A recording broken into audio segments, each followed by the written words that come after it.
I am 35 years old, and this is my experience with my ex-girlfriend who is now 37 years old. We started dating in my mid-20s, and I thought it was amazing. Now, there were some red flags that I chose to ignore knowing I'm not perfect myself. But, I'm not really gonna go into those red flags as they aren't important to the story. One day, we argued and I decided to spend a few days at my house to rethink everything. On the second day she called me up demanding I go over there to her house to talk. Reluctantly I agreed and got in my truck to head over. Now, it was winter in the northern central states where we were living. My truck hit some black ice and slid into the ditch, causing it to flip multiple times. While I was in the hospital, she was blowing up my phone. I was unaware of this as my phone was in the truck somewhere, and when I got out of the hospital I contacted her. I explained what happened and she seemed just concerned about how I was doing. She did ask if I got any of her messages. I told her the truth, that I lost my phone in the crash and had no clue where it was or what happened to it.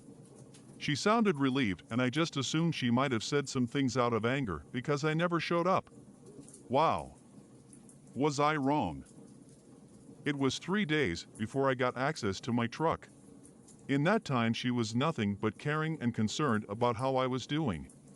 Honestly, it was the nicest I have ever seen her.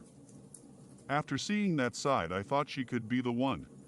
At least until I finally got to my wrecked truck and was able to find my phone. Once I charged my phone I got all her messages, including the ones where since I was too good to show up, she was going to call a real man that would. Plus the messages of everything she did with said real man. I think she missed her calling as an author as she left nothing to the imagination.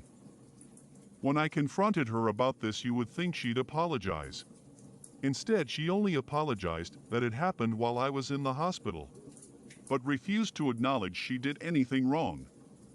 We've since split up obviously.